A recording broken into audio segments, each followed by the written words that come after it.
Thanks for joining our YouTube channel. We're going to be reviewing the Swagman E-Spec RV and bike approved hitch mount bike rack for an RV trailer. One of the first things we have to do though is we have to add an additional bolt to make it RV trailer compliant, and here we're going to show you how to do it. Here I got the new bolt in. I got a bolt, a washer on, and we put a washer on the other side. Bolt, washer. Now we're going to put a lock washer on, and then Lock washer. we're going to put another bolt on, and we're going to tighten it up, and that will make it travel trailer Just compliant. tighten it up. Now we get to load the bikes on the bike rack. The e-bikes that I have are 49 pounds, and we do some things to lighten them up, as we'll show you later on in the video.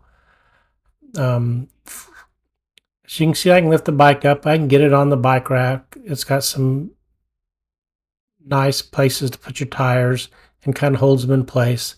Then I stand up the post, and the post goes between the two bikes. Once we get it up there, then we can attach the hook that goes on to hold the bike down in place. Fairly simple. And then this secures the bike. And then the next thing that we'll need to do is we'll need to secure the tires in place with the straps. Got a strap for the front and the back tire. Really pretty simple to put on, no biggie. And we travel this way. We haven't had any problems with the bikes.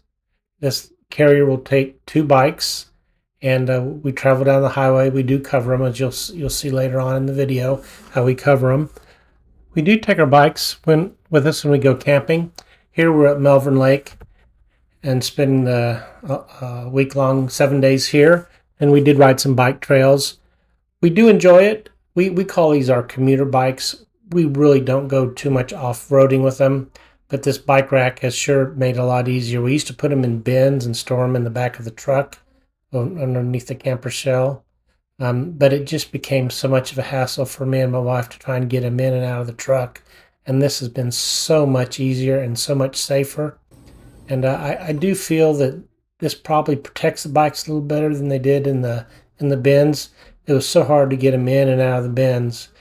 As you can see, I'm doing this all by myself. When we had the bins, I could get them in and out by myself. But sometimes I just felt like they weren't, like I was scratching them up, or when I'd fold them in half, something wouldn't go just the way I was planning on it. But as you can see, this bike rack holds the two bikes without any problem. We're getting them strapped back in, the second bike strapped in, and it's very secure. So after we get them strapped on and get them tied down and verify that they're working, verify that they're secure, we do cover them with a bike cover. It covers both bikes. The one we got was a little bit large, and I'll put the link of the one we got in here.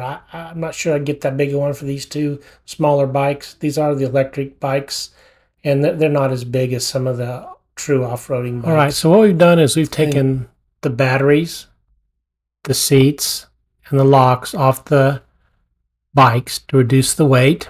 That reduces the weight by 21 pounds. So that gives us a total weight on our bumper with the bike rack and the two bikes at 139 pounds. And we've been able to drive down the road very safely with this configuration and not had any problems in the past. So here you can see the two seats, the two batteries, and there's the tire we took off and the bracket for the tire. And we weighed them all up, and we saw all of our bike accessory in a tub, and we put it in the back of the truck, and we're good to go.